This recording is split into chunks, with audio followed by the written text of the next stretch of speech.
सुमनसवन्दित सुन्दरि माधवि Chandra सहोदरि हेममयि मुनिगणवन्दित मोक्षप्रदायिनि मञ्जुळभाषिणि वेदनुते पङ्कजवासिनि देवसुपूजित सद्गुणवर्षिणि शान्तियुते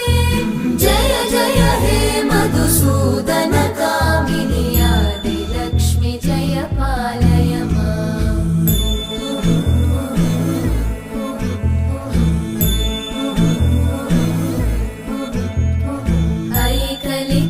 ऐकलिकल्मषनाशिनि कामिनि वै